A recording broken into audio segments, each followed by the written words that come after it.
मेरी सिस्टर जैसे आपको सबको पता है कि 10 फरवरी को मतलब गायब हुई। और हमने जो एनसी की बात है, एनसी तो हमने दूसरे दिन ही कटवा ली, बल्कि उसी दिन ही हमने कोशिश की कि कटवा दें। और फिर इंटरवेंशन होती रही, इन्वेस्टिगेशन होती रही पुलिस की तरफ से। और 6 दिन के बाद, शायद 5 दिन के बाद पुलिस का ये मौक़िफ़ था कि मतलब लड़की उस दाइश वाली तरफ गई है। हमने तो इसको पहले ही फ्यूटाइल कह दिया, बेसलेस कह दिया, क्योंकि हमारे पास मतलब रियल इन्फॉर्मेशन तो कोई भी ऐसी एज सच नहीं थी, कोई प्रूफ नहीं था। इस वजह से प्रूफ नहीं था रहे थे। उसके बाद 3 से 4 घंटे बाद उसका नंबर यहाँ से खुला था, तो इस वजह से काफ़ी मतलब उलझन का शिकार रहे हम खुद भी। और फिर 1 महीने बाद फिर हमने एफआईआर भी दर्ज करवा दी।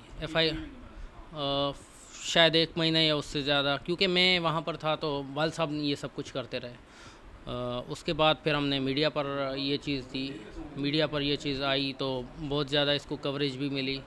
और हमने सबसे गुजारिश यही की कि मतलब किसी भी तरह इस जो इन्वेस्टिगेशन प्रोसेस है उसको एक्सपेडाइट किया जाए, उसको तेज़ किया जाए।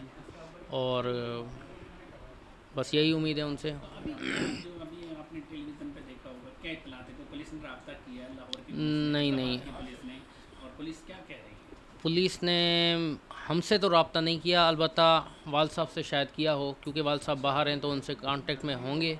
लेकिन हमसे तो, मुझसे तो वालिद साहब ने क्या बताया? कोई वाल बात साहब से मेरा रब्ता हुआ। वाल साहब ने कहा कि ये बात मतलब चल रही है। अब मैंने ज़्यादा इसलिए बात नहीं की क्योंकि वाल साहब खुद ही आ रहे होंगे, अभी 1-2 घंटा लगेगा उनको।